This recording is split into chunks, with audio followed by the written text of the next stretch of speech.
ओम ह्रीं अरहं णमो जिनाणम। पूज्यवर पूज्यपाद देव महाराज आत्मा का स्वरूप बतलाते हैं। आत्मा कैसी है? तो कहते हैं निज अनुभव से प्रकट है, नित्य शरीर प्रमाण, लोकालोक निहारता, आत्म अति सुखवान। यहाँ पर शिष्य कहता है कि यदि इस तरह आत्मा है तो उसकी उपासना कैसे की जानी चाहिए। जैसे कल आपने सुना कि आत्मा ऐसी है, आपके मन में रुचि आई, अरे जब ऐसी है तो प्राप्त कैसे करूं, इसके लिए उपाय कैसे करूं कि मुझे मेरी आत्मा का बोध, मुझे मेरी आत्मा का जागरण, मुझे मेरी आत्मा की अनुभूति, मुझे मेरी आत्मा के स्वरूप का दर्शन हो। तो उसमें इसमें आत्म ध्यान या आत्म भावना करने के उपायों को पूछा गया है कि भगवान मैं कैसे आत्म ध्यान या आत्म साधना करूं। अब यहाँ से इष्टोपदेश ग्रंथ में आचार्य जो मुख्य इष्ट तत्व था उसकी प्राप्ति का उपाय बतलाते हैं।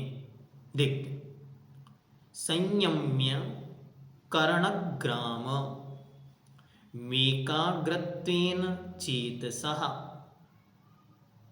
आत्मान मात्मवान ध्याये दात्मनि दात्मनि वात्मनि स्थितम। एक एक शब्द को अलग अलग करके ध्यान से देखें। संयम्य करणग्राम मेकाग्रत्वेन चेतसः आत्मान मात्मवान ध्याये ध्याये दात्मनि वात्मनि स्थितम्। संयम्यकरणग्राम मेकाग्रत्वेन चेतसः आत्मानमात्मवान् ध्याये दात्मनैवात्मनि स्थितम्। आत्मवान अर्थात आत्मा, कर्णग्राम इंद्रिय समूह को संयम्य संयमित करके, अर्थात चारों ओर से पंच इंद्रिय के विषयों को रोक कर, चेतसः चित्त की, एकाग्रत्वेन एकाग्रता से, आत्मनि अपने आत्मा में स्थितम स्थित होकर, आत्मनः एव अपने आत्मा द्वारा ही, आत्मानं अपने आत्मा का ध्यायेत चिंतन करे। आत्मा इंद्रिय समूह को संयमित कर, विषयों को रोक कर, चित्त को एकाग्रता से अपने आत्मा में स्थित होकर, अपनी आत्मा के द्वारा ही अपनी आत्मा का ध्यान करे, चिंतन करे। अच्छी तरह एक स्टेप को लिखना है, समझना है कि प्रोसेस क्या है। प्रोसेस का फर्स्ट स्टेप आचार्य महाराज कहते हैं संयम्य करणग्राम। पहला काम करना है अपनी इंद्रियों को संयमित करना, अर्थात जो पांचों इंद्रियों की प्रवृत्ति विषयों की ओर, बाहर की ओर जा रही है, उन्हें अंतरंग की ओर लाना है। फिर क्या करना है? फिर अपने चित्त को अर्थात मन को एकाग्र करना है। जब बाहर की चंचलता मिटती है तब मन एकाग्र स्थिर होता है।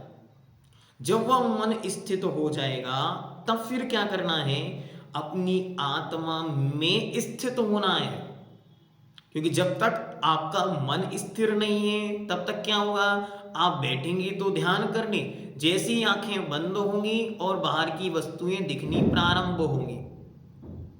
कई लोग तो ऐसा कहते हैं कि हमें जीवन में वो बातें कभी याद ना आए, लेकिन जैसी माला फेरने बैठते हैं वो सब याद आती हैं। हम जैसी आंखें बंद करते हैं तो सारा संसार दिखने लगता है। जितने जितने काम अटके हुए हैं, रुके हुए हैं, सारे सारे काम मानो ध्यान सामायिक शुरू करते ही काम पूरे होने लगते हैं। आंखें बंद की और वो काम याद आने लगते हैं, इसके बाद ये करना है, इसके बाद ये करना है, इसको ऐसे करेंगे, इसका प्रोसेस ऐसे, सारे विकल्प वहां घूमने लगते हैं। ये क्या है? चित्त की एकाग्रता का अभाव है। ये एकाग्रता क्यों नहीं बन रही है? क्योंकि हमारा पंच इंद्रियों के विषयों पर कोई संयम नहीं, कोई कंट्रोल नहीं, इसलिए एक कंट्रोवर्सी सामने उपस्थित हो गई और चारों तरफ से हम मानो एक जेल में फंसे हुए हैं, जहां आत्मा का ध्यान, आत्मा की उपलब्धि, आत्मा का चिंतन संभव नहीं। जो लोग बार बार ग्रस्तों के शुद्धोपयोग की आत्म ध्यान की बातें करते, हम उनसे बहुत अच्छे स्पष्ट शब्दों में ये कहते, भैया शुद्धोपयोग, स्वरूपाचरण, रूप चारित्र और सब बातें तो दूर रखो, एक अड़मोकार की माला निर्विकल्प फेर कर दिखाओ। क्या? ध्यान से। आप सब यहाँ उपस्थित हैं, लक्ष्मी जी हैं, मनोज जी हैं, संगीता जी हैं, सुमन जी हैं, शारदा जी, सब आज प्रयास करना है, एक बार हाथ पे हाथ रख के निर्विकल्पता की ओर जाना। अरिहंत भगवान का एक बिंब मानो कुंडलपुर के बड़े बाबा का बिंब अपने ध्यान में एकाग्र चित्त होकर उस पर एकाग्र हो और निरंतर उसी पर 108 बार ओंकार मंत्र जो पूरा बोलना है, देखना है कि कितनी देर तक हम उस प्रतिमा पर टिक पाए।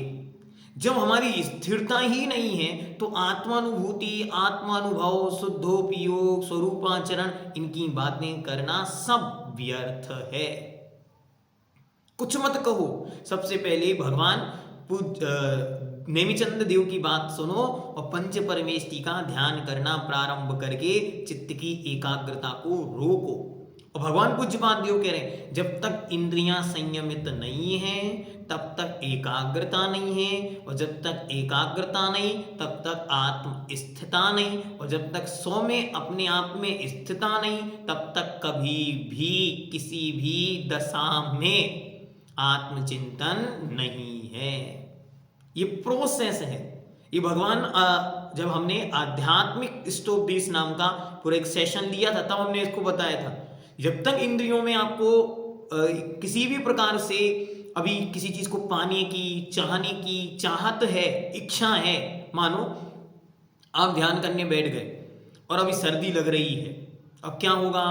अभी ध्यान एकाग्र नहीं होगा, तो क्या करना? पहले इंद्रियों को जीतो, सर्दी गर्मी में सम बनो, तब जाके आगे के प्रोसेस में काम आएगा। आगे देखते हैं। एक समय में एक ही पदार्थ पर उपयोग ठहरता है। अगर सर्दी गर्मी का अनुभव हो रहा है, भूख प्यास का अनुभव हो रहा है, तो अभी बाकी और अनुभव नहीं होंगे। इस कारण जिस समय इंद्रियां बाहरी पदार्थों को जानती हैं, उस समय आत्मा अपने आप का ध्यान नहीं कर सकता। इस कारण अपना चिंतन करने के लिए इंद्रियों को बाहरी विषयों से हटाकर अपने मन को आत्मा में ठहराकर अपने आत्म द्रव्य का या आत्मा की शुद्ध पर्याय का चिंतन करना चाहिए। उस एकाग्र आत्मचिंतन से आत्मा का अनुभव होता है। राग द्वेषादिक कषाय भाव के अभाव से कर्म बंद होना रुक जाता है। कर्मों का संवर और कर्मों की निर्जरा होती है। इस तरह आत्म ध्यान द्वारा कर्म नष्ट हो जाते हैं। इसलिए अपनी आत्मा का अपनी आत्मा के द्वारा अपनी आत्मा का ध्यान करना चाहिए। बाहर और कुछ नहीं करना है, अंतर अंतरंग में सब कुछ करना है। जिसने इंद्रियों और मन को रोक लिया है, अथवा जिसने इंद्रिय और मन की स्वचारिता, इच्छाचारिता और स्वच्छंगता प्रवृत्ति को ध्वस्त कर दिया है, ऐसा आत्मा जिसका स्वरूप पहले मतलब श्लोक नंबर 21 में बतलाया गया है, उस आत्मा को आत्मा से ही यानी स्वसंवेदन रूप प्रत्यक्ष ज्ञान से ही ध्यावे। कारण कि स्वयं आत्मा में ही उसकी ज्ञाप्ति, अनुभूति, ज्ञान होता है।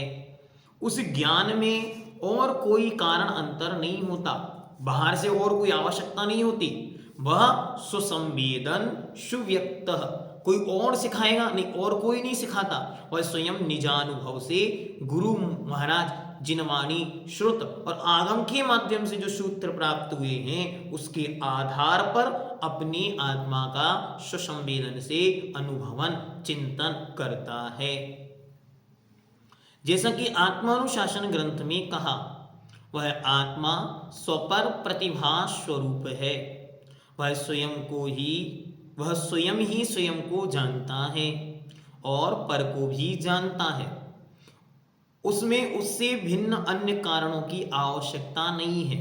स्वयं को जानने के लिए अन्य दीपक की आवश्यकता नहीं है। स्वयं का संवेदन ही स्वयं को जानने में सक्षम है। स्वसंवित्ति स्वसंवेदन के द्वारा ही उसे जानो, जो कि खुद में ही स्थित है। कारण कि परमार्थ से सभी पदार्थ स्वस्वरूप में ही रहा करते हैं। उसके लिए उचित है कि मन को एकाग्र कर चक्षुआदिक इंद्रियों की अपने अपने विषयों रूपादिकों से व्यावृत्ति करें। यहाँ पर संस्कृत टीकाकार पंडित आसाधर जी ने एकाग्र शब्द के दो अर्थ प्रकाशित किए हैं। एक कहिए विवक्षित, कोई एक आत्मा अथवा कोई एक द्रव्य अथवा पर्याय वही है। अग्र कहिए प्रधानता से आलंबन भूत विषय का, जिसका ऐसे मन को कहेंगे एकाग्र। एक अग्र, अग्र मतलब होता है सामने, मुख्य। तो जिसका कोई एक ही मुख्य है उसको कहते हैं एकाग्र। मतलब यहां वहां भटकता नहीं, जिस चीज पर टिक गया मतलब टिक गया। जैसे मैंने आपको अभ्यास दिया, आज मंगला जी, द्रौपदी जी, शारदा जी, मनोज जी, होमवर्क है आपका। क्या करना, जब भी आपका समय आपको लगता है इस समय कोई और डिस्टरबेंस नहीं है, उतनी देर के लिए मोबाइल देवता को साइलेंट मोड पर करके और शांति से हाथ पे हाथ रख के भगवान की तरह बैठना है और सांसों को खींचते हुए अच्छी तरह व्यवस्थित एक किसी जिनेंद्र भगवान की बिंब प्रतिमा पर एकाग्र चित्त होकर 108 बार नमोकार मंत्र बोलना, जाप करनी। तो आपको समझ में आएगा आत्मानुभूति कितनी बड़ी है, ये कितनी दूर है। ठीक, आगे ये होमवर्क आप सब करेंगे, फिर कल आप इसका अनुभव बताएंगे, फिर धीरे धीरे इसका अनुभव हम सुनेंगे। तो हम लोगों को जो कहीं से भी भ्रम आया हो, किन्हीं के माध्यम से सुनकर, बोलकर, समझकर, पढ़कर, वो धीरे धीरे अपने आप कम होने लगेगा।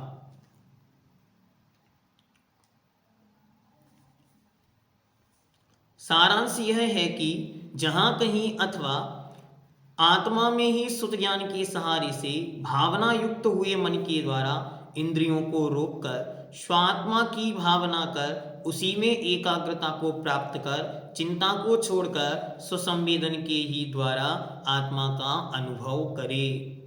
उस आत्मा को श्रुत ज्ञान के द्वारा जानकर पीछे संवेदन स्वसंवेदन में अनुभव करे।